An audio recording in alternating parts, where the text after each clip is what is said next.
नमस्कार दोस्तों, देश प्रदेश खबर में आपका स्वागत है।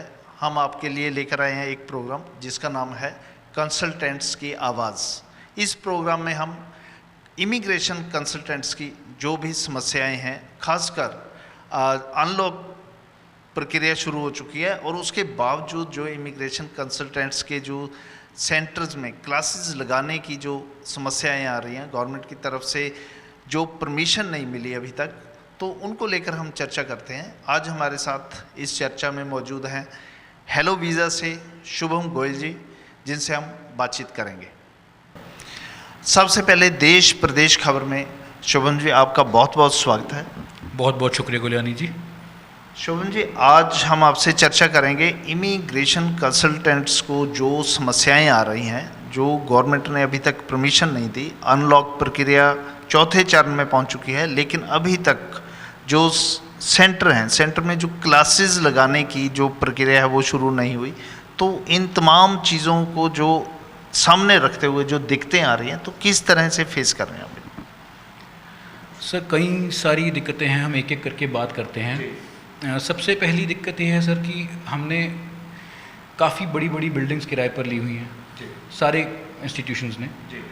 अब कोई भी लैंडलॉर्ड, कोई भी जो ओनर है लैंड का, वो किराया नहीं माफ़ कर रहा है। गवर्नमेंट ने भी यही इंस्ट्रक्शंस दी थी कि किसी का भी रेंट नहीं माफ़ होगा, किसी भी तरह की कोई सपोर्ट हमें नहीं मिली है। बहुत लोगों ने लोन लेके भी बिज़नेस शुरू किया हुआ है, ठीक है जी। उसकी किस्त, जो उसकी इंस्टॉलमेंट्स हैं वो भी जा रही हैं। अगर नहीं भी दी किसी ने तो उसका इंटरेस्ट लग रहा है। तो हर तरह की लाइबिलिटी पूरी है, ठीक है। सेकेंडली, जो स्टाफ मेंबर्स हैं, बहुत सारे मेंबर्स, हमारे ही स्टाफ की बात करिए, वो सोल अर्निंग मेंबर्स थे, अकेले बंदे जो अपने फैमिली के लिए अर्निंग मेंबर था। हम उनको निकाल भी नहीं सकते, ठीक है। वो हमारे साथ इतने टाइम से जुड़ा हुआ है, तो हम उसको कैसे निकाल देंगे? तो उसको भी सैलरी, चाहे वो 60% चाहे वो 70%, हमें देनी पड़ रही है, ठीक है। बीइंग अ ओनर हमारे पास कोई ऑल्टरनेटिव नहीं है इनकम का। हम लोग सिर्फ सैलरी भी दे रहे हैं, रेंट भी दे रहे हैं, और हम वेट कर रहे हैं गवर्नमेंट की कि हमारे फेवर में कब कोई न्यूज़ आए और हमारा सेंटर्स को खोलने की हमें परमिशन दी जाए। हमें ये श्योरिटी नहीं है कि क्यों नहीं खोल रहे हैं अभी तक। द प्रॉब्लम इज़ कि अभी तक सब तरह के मार्केट में जितने भी मार्केट प्लेसेस हैं, जिम्स हैं, रेस्टोरेंट्स हैं, अभी तो इवन की बार्स भी खोल दिए गए हैं। तो आई थिंक बार्स में या रेस्टोरेंट्स में सोशल डिस्टेंसिंग का पालन करना इतना पॉसिबल नहीं है मेरे अकॉर्डिंगली। बार में कोई कैसे लोग, आधे लोग तो सेंस में भी नहीं है वहाँ पे।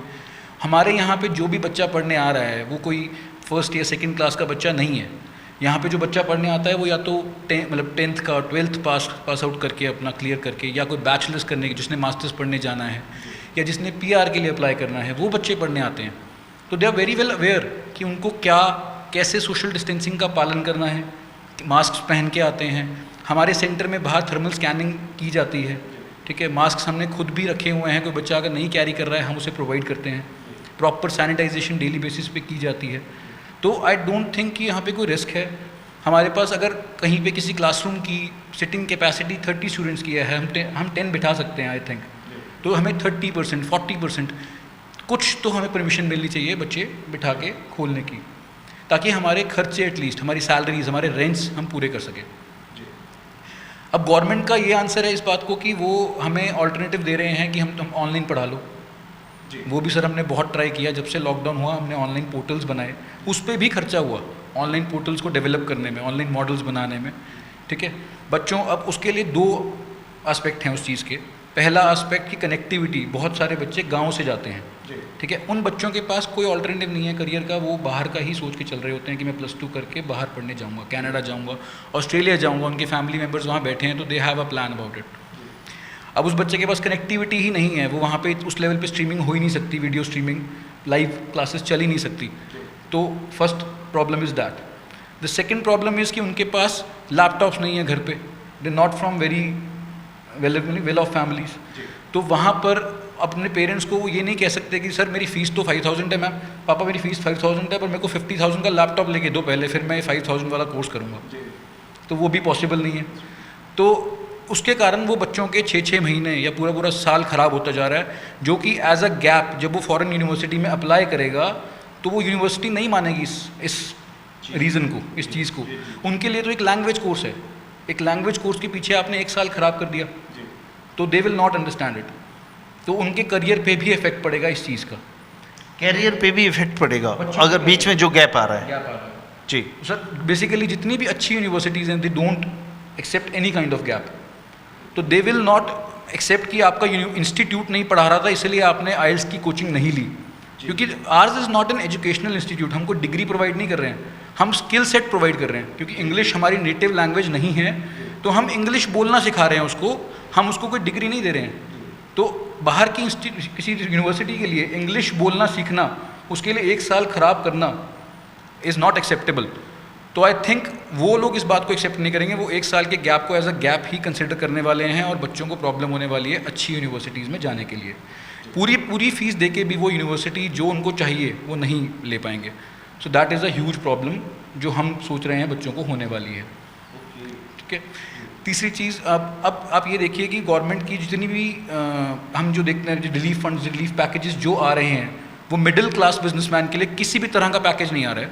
सब कुछ या तो बिल्कुल ही जो गरीब बंदा है उसके लिए आ रहा है, या लोअर क्लास के लिए ही हमेशा से पैकेजेस निकाले जाते हैं, बिलो पावर्टी लाइन। ठीक है, अब उन लोगों के लिए हम भी काम कर रहे हैं, हमारे भी यहाँ पे बहुत सारे सोशल ग्रुप्स हैं, एसोसिएशंस हैं जो मिलके यहाँ पे भंडारे लगा रहे हैं, सब कुछ कर रहे हैं। तो it is all about the आत्मनिर्भर भारत, राइट। कि हमें मोदी जी कहते हैं कि आत्मनिर्भर बनो, हम बन सकते हैं सर, पर कब तक चलेंगे आत्मनिर्भर बन के।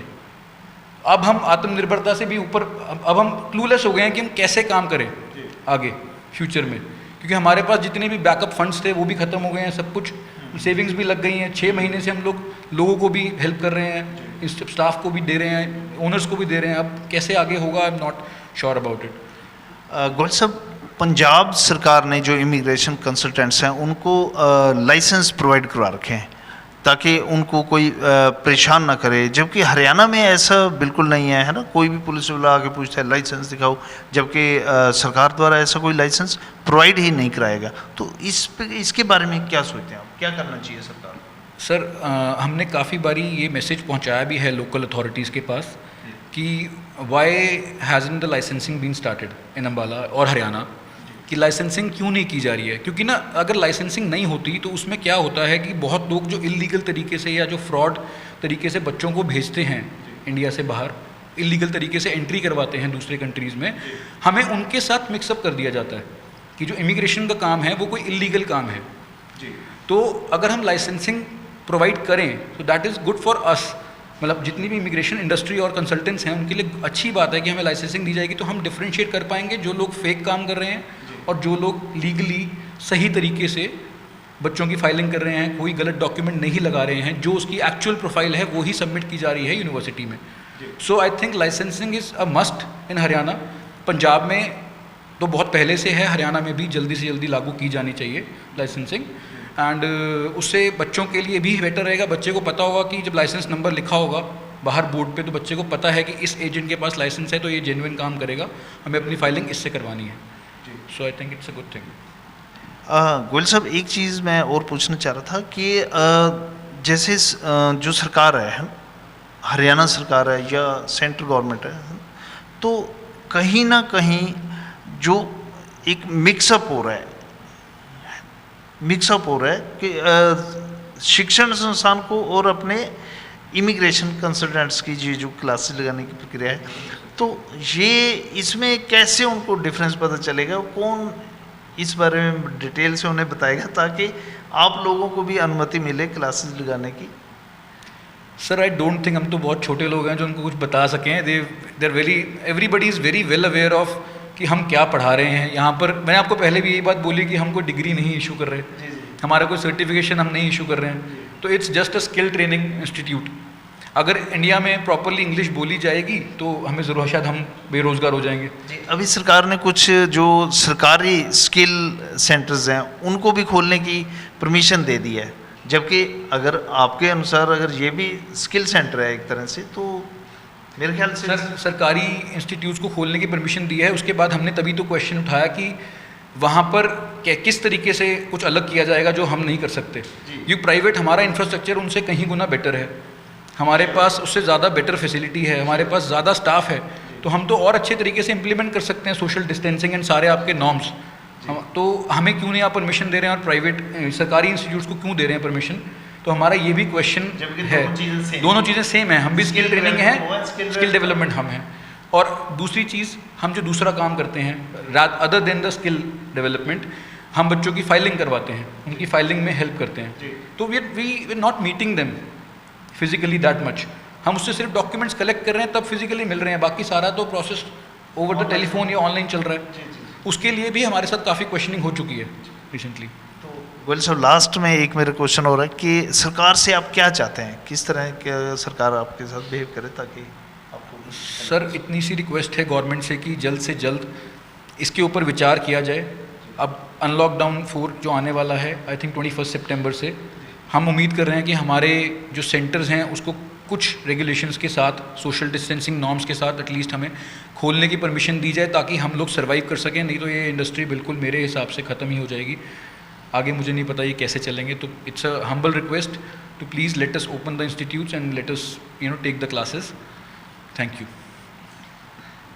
तो ये थे हमारे साथ शुभम गोयल जी हेलो वीज़ा से, जिन्होंने तमाम बारीकियाँ बताई और बताया कि किस तरह से वो फेस कर रहे हैं इतनी बड़ी चुनौतियों को, समस्याओं को, केवल और केवल परमिशन ना मिलने के कारण किसी भी इमिग्रेशन कंसल्टेंट्स को जो परमिशन है अभी तक सरकार की तरफ से क्लासेस लगाने की नहीं दी गई। धन्यवाद दोस्तों, देश प्रदेश खबर देखने के लिए आपका बहुत बहुत धन्यवाद।